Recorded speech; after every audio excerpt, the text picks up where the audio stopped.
Good morning, Alex and friends. I'm Grace. Today is Saturday, May 2nd, 2026, and you're listening to Alex's News.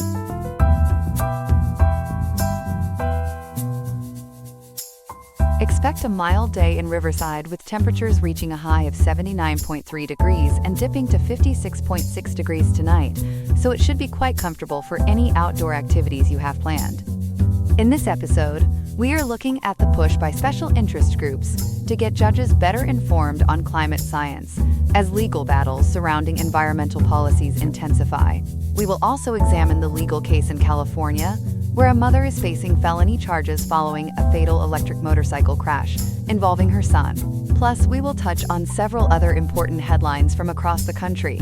We have a packed show for you today, so stay with us as we get into all these stories and more on Alex's News. Good morning, everyone. We're starting today with an eye-opening investigation into who's teaching America's judges about climate science. ProPublica dropped a major report this morning, and our reporter Ethan has been digging through it. Ethan, welcome.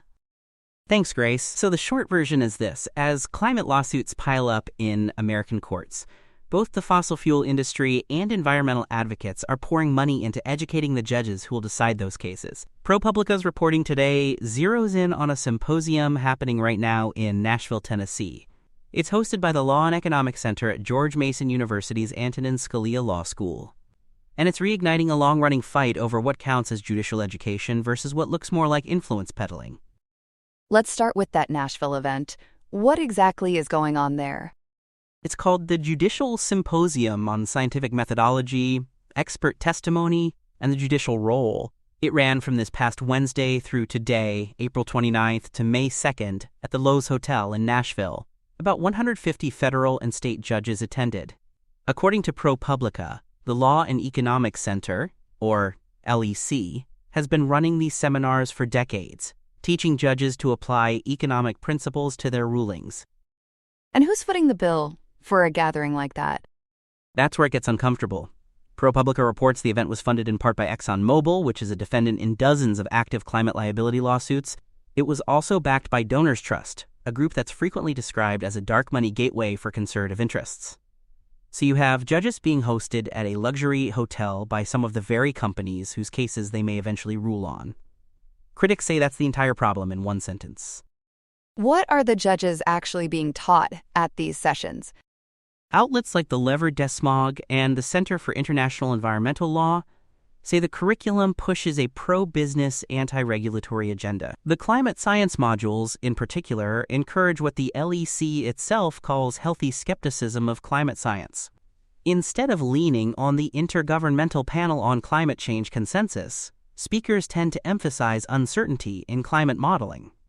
They also argue that courts simply aren't equipped to handle global policy questions through tort law. Who's on the speaker list this week? Two names stand out in the reporting. Phil Goldberg, a managing partner at Shook, Hardy & Bacon, who's authored amicus briefs for fossil fuel defendants, and Matthew Wickersham of Alston & Bird, who represents Chevron. Their sessions reportedly focused on why climate attribution science, that's the field that links specific weather events to greenhouse gas emissions, should be considered inadmissible in court. That's a pretty consequential argument if a judge buys it. Now, I understand environmental groups run something similar. Is that right? It is, and that's an important wrinkle. The Environmental Law Institute runs something called the Climate Judiciary Project, or CJP. It provides judges with what it describes as foundational climate science, especially as more climate tort and regulatory cases hit the docket. So structurally, it's a mirror image of the LEC model. Same idea, opposite worldview. Senator Sheldon Whitehouse, a Democrat, has likened the LEC events to judicial capture, but Republicans say the CJP deserves the same scrutiny. How does the funding compare between the two? That's the core of the debate. Inside Climate News reports the CJP has hosted all-expenses-paid retreats in places like Napa Valley, Palm Beach, and Honolulu. But where the LEC takes direct corporate money from ExxonMobil, Shell, and Chevron, the CJP is funded by philanthropic groups, the Hewlett Foundation, the MacArthur Foundation, and ClimateWorks. Critics on the right say that's a distinction without a difference, because those foundations also support the legal groups actually suing oil companies. Defenders say corporate defendants paying judges hotel bills is in a different ethical league entirely. Meanwhile, the federal court's own education arm got pulled into this earlier this year. What happened? Right, this is a really pivotal moment. Back in February, the Federal Judicial Center, the official research and education arm of the federal courts, removed a chapter on climate science from its reference manual on scientific evidence. That came after intense pressure from 27 Republican state attorneys general. They alleged the chapter, which had been written by scholars affiliated with the CJP, was biased toward climate plaintiffs, so the FJC pulled it. And what's the consequence of that removal? Legal experts speaking to Bloomberg Law and ProPublica warn it's created what they call an informational vacuum. The government's gold standard reference guide on this question is now gone, so judges are increasingly forced to rely on adversarial expert testimony from litigants or on these privately funded seminars from the LEC and the CJP. In other words, pulling the neutral source didn't make the issue go away, it just handed more influence to the partisan players. Have the rules around these so-called judicial junkets gotten any tighter? Yes, and on several fronts. The Judicial Conference of the United States has rolled out updates between 2024 and 2026. Since March of 2024, judges have to disclose the specific monetary value of travel-related gifts, like private jet flights or luxury lodging. That's informally called the Thomas Rule. And in late 2024, the conference clarified that transportation like yachts and private jets never qualifies as personal hospitality. It always has to be disclosed. What about that newer advisory opinion I've seen mentioned? That's Advisory Opinion number 118, issued this past February by the Committee on Codes of Conduct. It warns judges that attending events sponsored by groups, quote, clearly associated with one side of a controversial issue, end quote, could create what the committee calls a probability of bias. And states are moving too. Utah passed legislation this past March mandating strict annual travel disclosures for state judges, citing exactly these national concerns. Let's bring it back to actual cases. Where's all this showing up in courtrooms? Two big ones are City of Honolulu versus Sunoco and Juliana versus United States. According to WPLN and other outlets, today's ProPublica investigation has already sparked preparations for a new wave of recusal motions. Plaintiffs, attorneys are essentially treating the Nashville attendee list as a target list.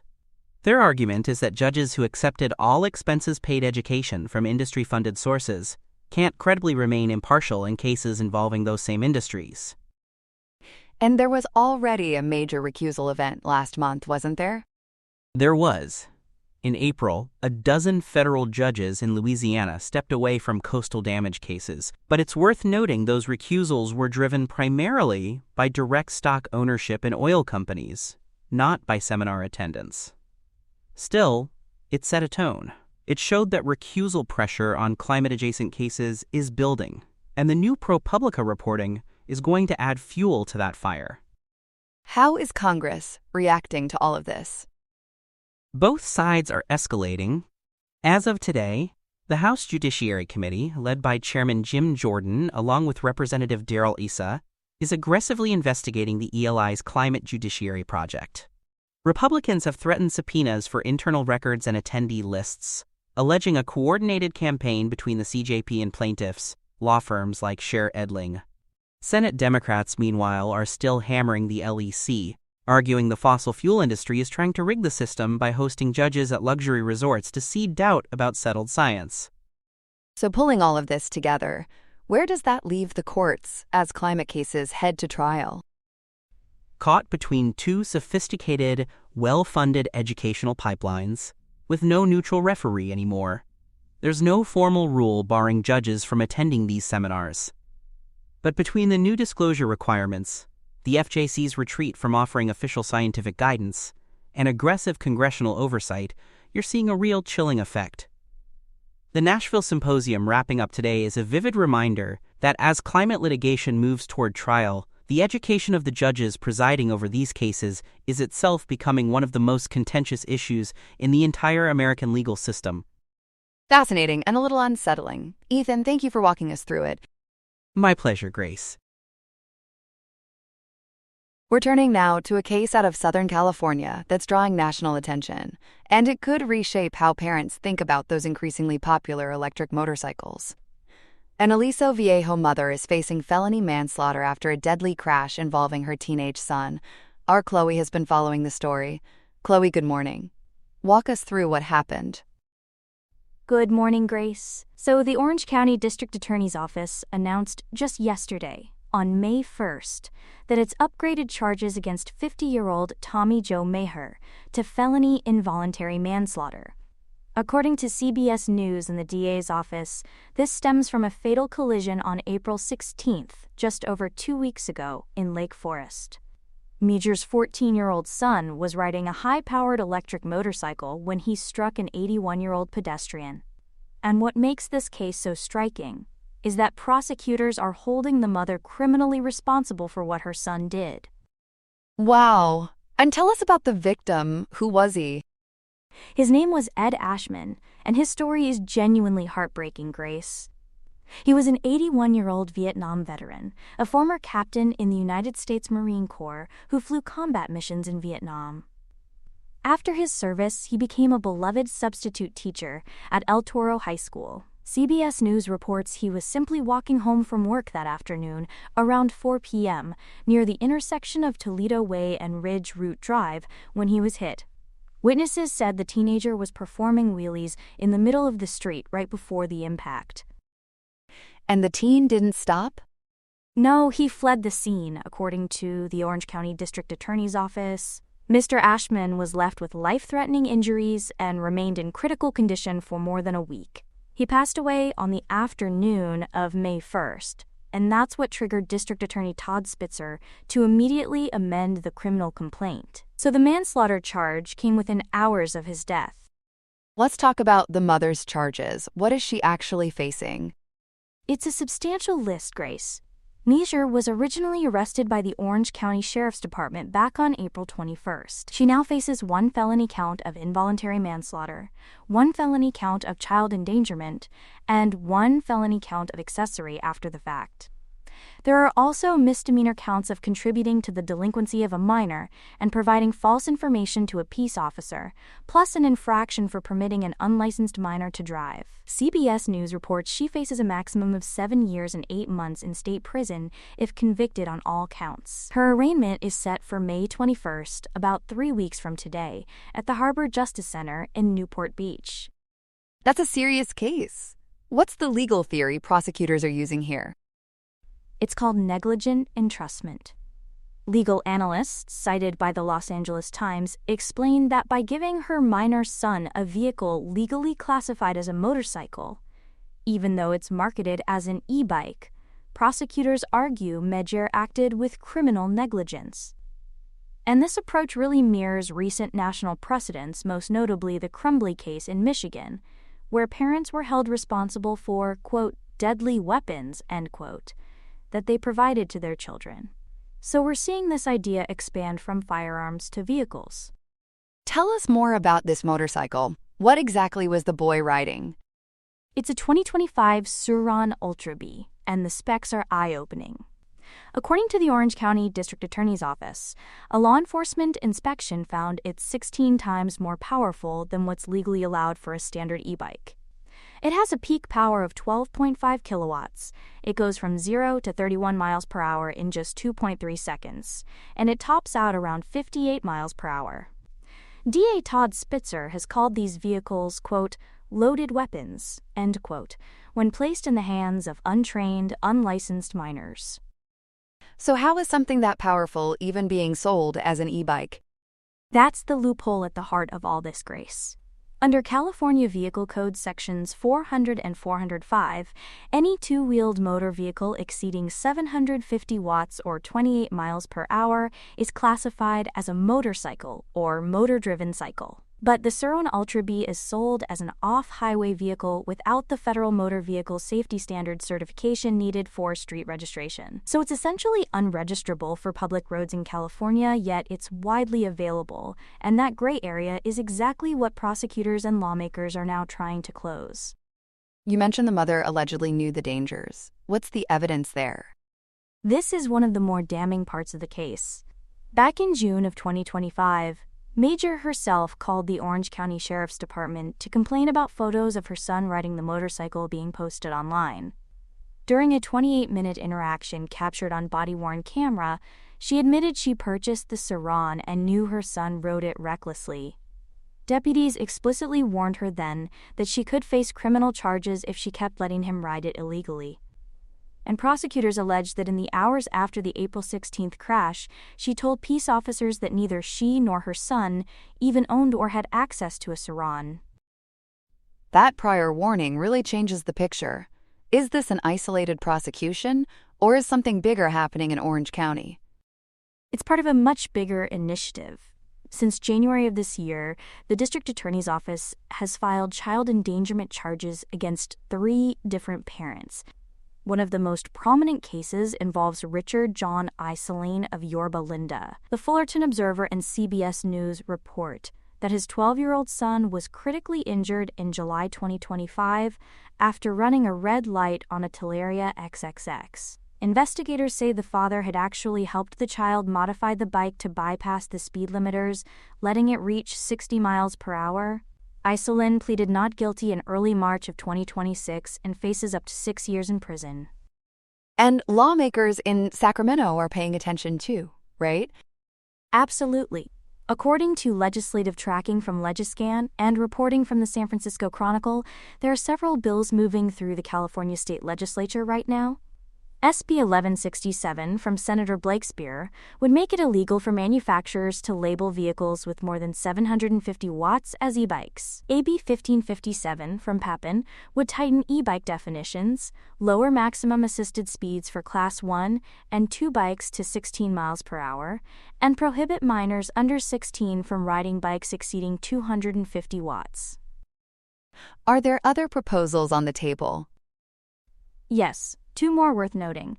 AB 1942 from Bauer Kahan would require registration and license plates for all Class 2 and 3 e-bikes. And AB 875 would give law enforcement the authority for summary impoundment of non-compliant electric motorcycles found on public roads. Together, these bills are really aimed at closing the loopholes that high-powered electric vehicle manufacturers have been exploiting. So if you're a parent shopping for one of these for your kid, the legal landscape may look very different by the end of the year. Before we let you go, what's the broader message coming out of the DA's office? Spitzer has been very direct about it, Grace. He said, quote, "I will prosecute you to the fullest extent of the law when you allow your children to ride illegal motor vehicles and endanger the safety of our community," end quote. As of today, May 2nd, the legal landscape in California is clearly shifting towards strict enforcement. And for families like Ed Ashman's, who lost a husband, father, and veteran in the most preventable way imaginable, prosecutors are signaling that parental responsibility now carries real criminal weight. A really sobering story with national implications. Chloe, thank you so much for breaking it all down for us this morning. Thank you, Grace. Here are some other headlines. Tensions are reaching a boiling point across the Atlantic as the Pentagon delivers some frosty marching orders to our allies. Defense Secretary Pete Hegseth announced Friday that the United States is officially pulling the plug on a significant portion of its military presence in Germany. Over the next 6 to 12 months, roughly 5,000 active duty troops will be packing their bags, representing a 14% reduction in our boots on the ground. This strategic retreat follows some rather uncivil discourse between President Donald Trump and German Chancellor Friedrich Merz. Merz recently claimed the United States was being humiliated by Iran, a comment that apparently didn't sit well in the Oval Office.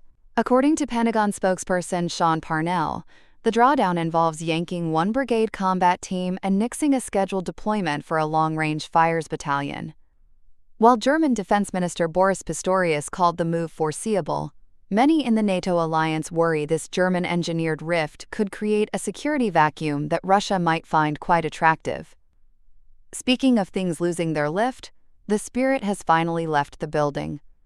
Spirit Airlines announced on May 2, 2026, that it is ceasing all operations effective immediately.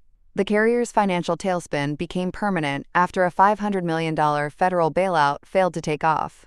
While President Trump hinted a deal was possible, bondholders like Citadel and Aris Management didn't have the stomach for a plan that gave the government a 90% stake. CEO Dave Davis is now overseeing an orderly wind-down of a company weighed down by $8.1 billion in debt and jet fuel prices that are sky-high due to the ongoing war in Iran.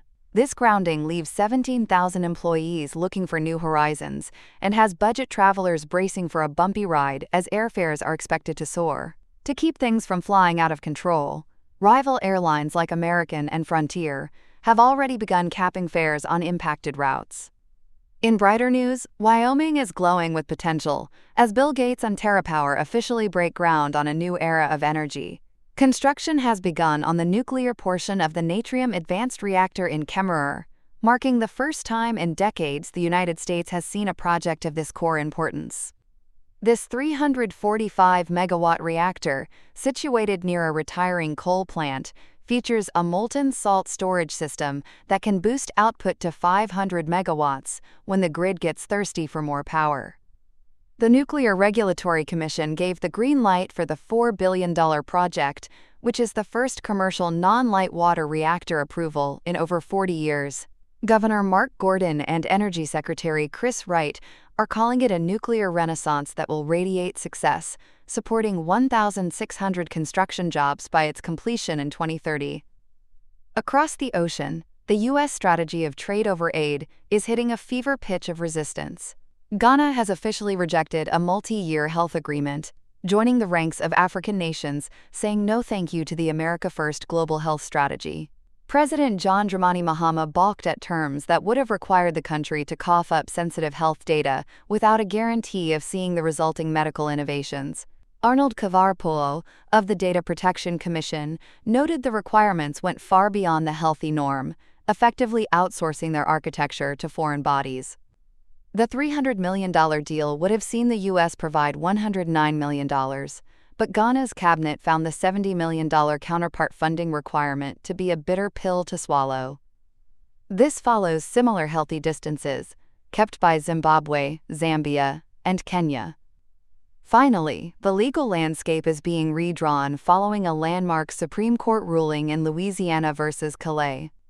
The 6-3 decision has narrowed Section 2 of the Voting Rights Act, now requiring plaintiffs to prove intentional racial discrimination rather than just a discriminatory effect. This has already caused a major map set. Governor Jeff Landry has suspended the May 16th primary to eliminate a majority black district.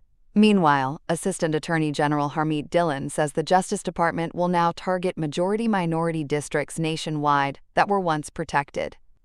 With special sessions looming in Alabama and Tennessee on May 4th, it seems many states are eager to get back to the drawing board to find a partisan advantage before the 2026 midterms. That's all we have for now. Today's episode was made by Alexander King with Claude Opus 4.6, Gemini Pro 3.1, Gemini Flash 3, and Google Cloud Text-to-Speech. I hope you have a great day. I'll see you tomorrow, Alex.